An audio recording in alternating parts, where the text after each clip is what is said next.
Halo teman-teman, hari ini kita belajar tentang sistem gerak. Di dalam sistem gerak, kita akan membahas dua hal. Satu adalah sistem rangka, yang kedua adalah sistem otot. Dalam sistem rangka, sebenarnya rangka merupakan susunan tulang-tulang. Pada rangka manusia disebut dengan istilahnya endoskeleton, karena rangka pada manusia dibungkus oleh otot dan kulit.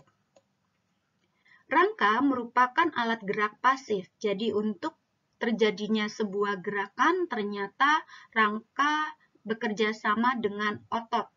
Rangka sendiri tidak melakukan gerakan langsung, jadi yang membentuknya adalah otot. Maka rangka disebut sebagai alat gerak pasif. Adapun fungsi rangka adalah sebagai berikut. Yang pertama adalah memberi bentuk tubuh. Kedua, melindungi organ-organ yang lunak dan juga penting. Berikutnya, menegakkan dan menopang badan. Yang keempat, tempat melekatnya otot rangka.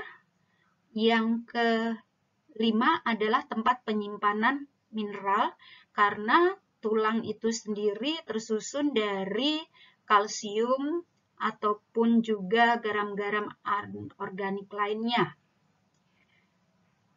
Dikatakan juga fungsi rangka adalah sebagai hematopoiesis, artinya dia memiliki kemampuan untuk membentuk sel darah putih, leukosit, juga merah eritrosit, atau juga sumsum merah di dalam tubuh kita itu untuk membentuk keping darah atau trombosit.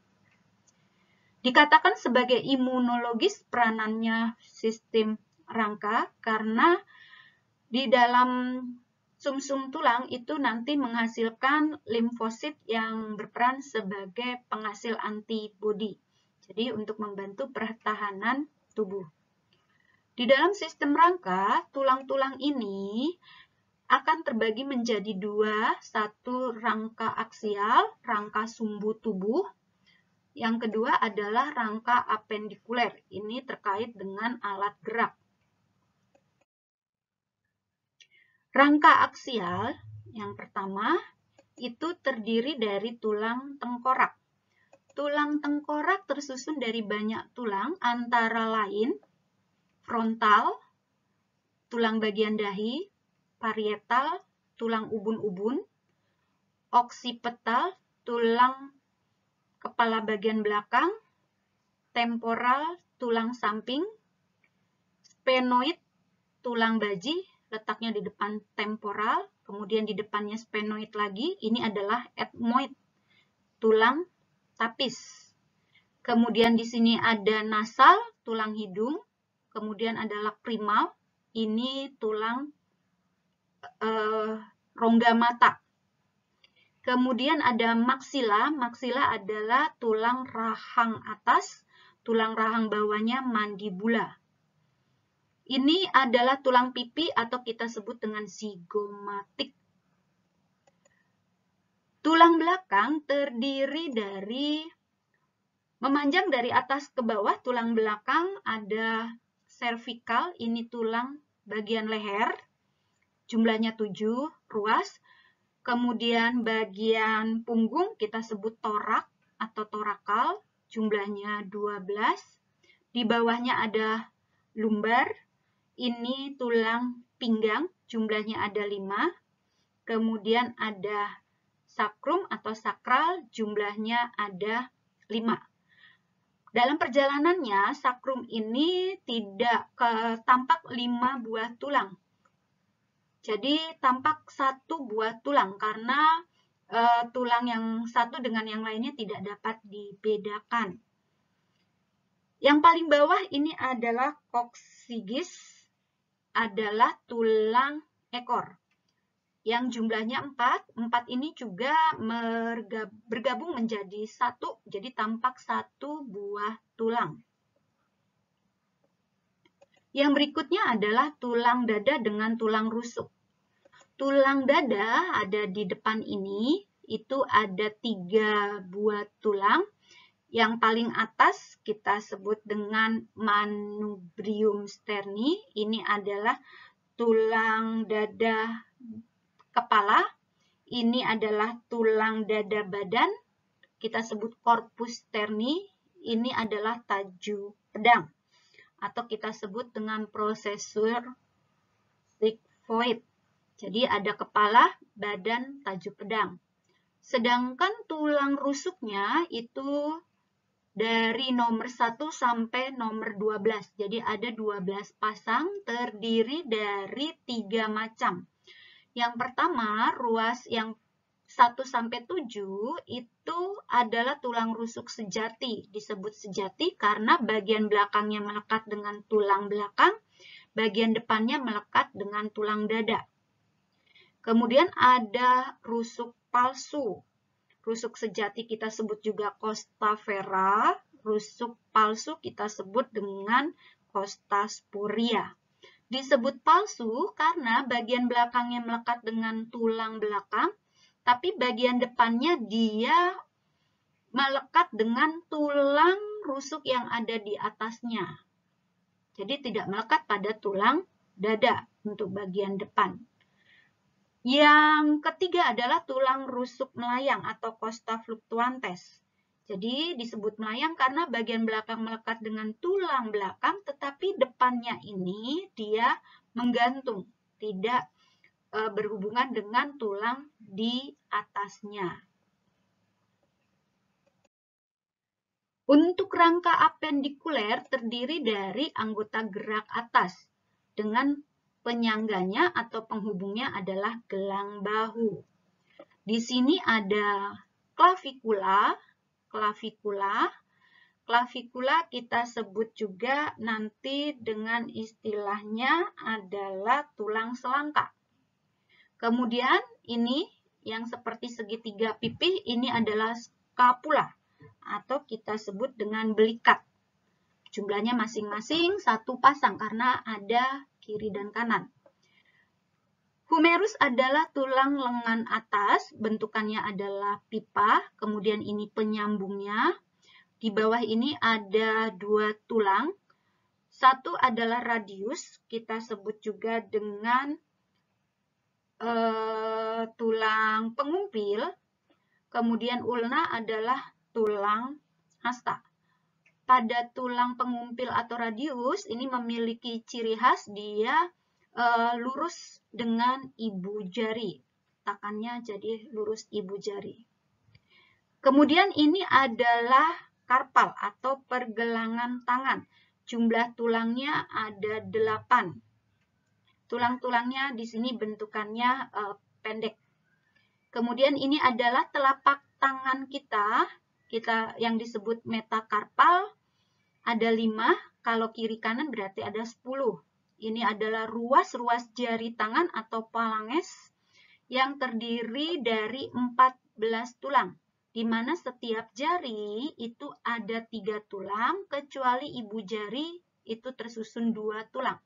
Jadi jumlah seluruhnya adalah 14 tulang. Anggota gerak bawah yaitu ada tulang paha, kita sebut juga dengan femur, ini tulang bentuk pipa, jumlahnya 1 pasang, kiri dengan kanan.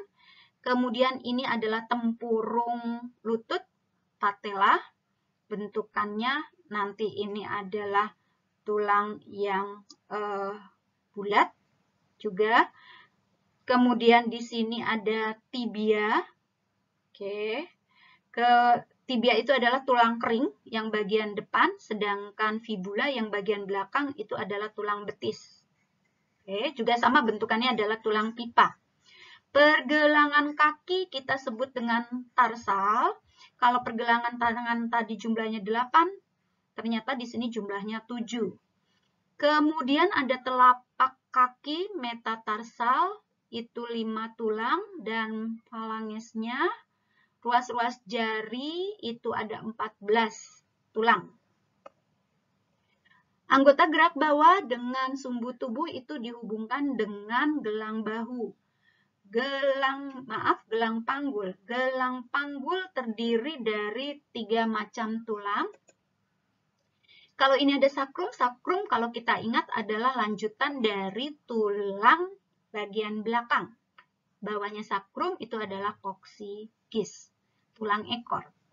Gelang panggul terdiri dari tulang ilium, ini tulang usus. Kemudian ini tulang ischium, tulang duduk. Kemudian areal ini kita sebut dengan tulang pubis atau tulang kemaluan. Bentukan tulang adalah sebagai berikut. Ada 5 bentuk tulang. Yang pertama adalah tulang pipi. Jadi bentukannya seperti lempeng. Ini banyak kita temui, contoh mudahnya adalah di tulang tengkorak kepala atau tulang kranium. Kemudian ada tulang pendek. Tulang pendek ini kita jumpai di pergelangan tangan ataupun di pergelangan kaki. Jadi bentukan tulangnya adalah pendek-pendek dan biasanya dia itu lebih dari 1, jadi berkelompok. Sesamoid ini adalah tulang yang berukuran kecil dan bulat. Ini khas sekali kita jumpai pada tempurung lutut. Kemudian ada tulang panjang ini atau tulang pipa, bentukannya silindris, jadi dalamnya ini berongga, sedangkan kedua ujungnya membentuk bonggol. Ini banyak kita temui pada tulang paha, tulang betis, tulang kering, hasta, pengumpil, seperti itu. Ini adalah tulang yang tidak beraturan atau irregular bone. Tidak beraturan ini karena tersusun dari bentukan-bentukan tulang yang tidak jelas seperti memberi bentuk yang khas. Jadi dimasukkan ke dalam tidak beraturan. Contohnya ini ada di tulang bagian belakang. Tetapi pada bagian tulang ekor dengan tulang kelangkang itu bukan irregular bone. Sedangkan sutura, sutura ini adalah penghubung antar satu tulang dengan tulang lainnya. Jadi bentukannya seperti garis yang bukan lurus, sehingga pada kranium, tengkorak kepala ini tampak seperti satu buah tulang, padahal dia terdiri dari beberapa tulang. Karena itu sutura menghubungkan satu tulang dengan tulang yang lainnya. Seperti ini pelajaran kita hari ini, teman-teman. Semoga kalian dapat memahaminya dengan baik. Semangat terus di dalam belajarnya ya. Terima kasih.